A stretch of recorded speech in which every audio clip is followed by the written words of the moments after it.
Justice League Doom.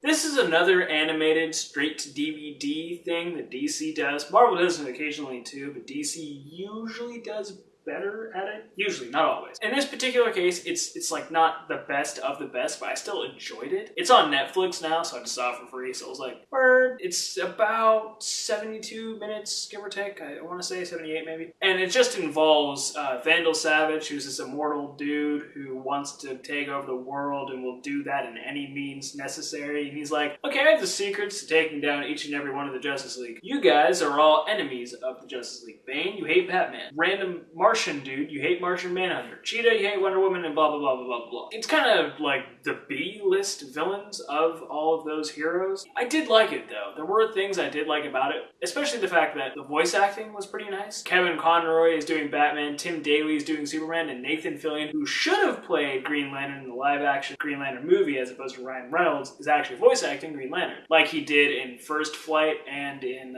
Emerald Knights, the two Green Lantern movies that were probably one of the best of the DC straight-to-DVD animated videos. I did like this. That's not to say it didn't have flaws in it. There were a few logic flaws that were kind of weird. In these things, these traps that they have for the Justice League, it's like there are some things, it's like, for some of the members they went a little bit more hardcore on, and for other members it's like, okay, this person is now enthralled in this trap and we're just going to leave them there because they won't try to leave it for starvation. It's like, for the Green Lantern trap, it's kind of like, okay, you've crushed him emotionally. Couldn't you just kill him now?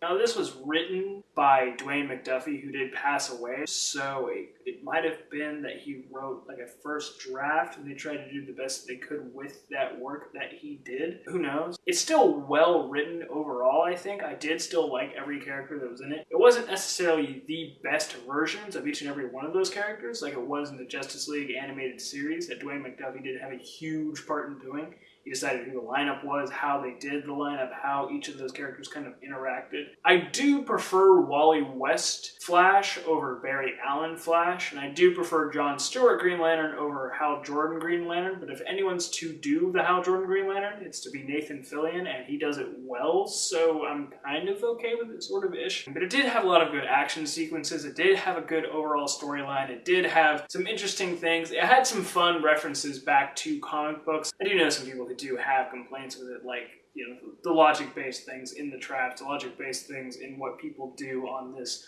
why people would do certain things. I guess I didn't question it that much because I was just kind of willing to submerge myself within this animated series, well, movie. I was just willing to just like put myself in it and not really think too much about the logic. I've been doing that more and more with comic book things now just because it's gotten to that point where you kind of have to leave logic behind. You'll probably like it if you're a huge DC comic book fan. If you're not, it's something to watch on Netflix at least.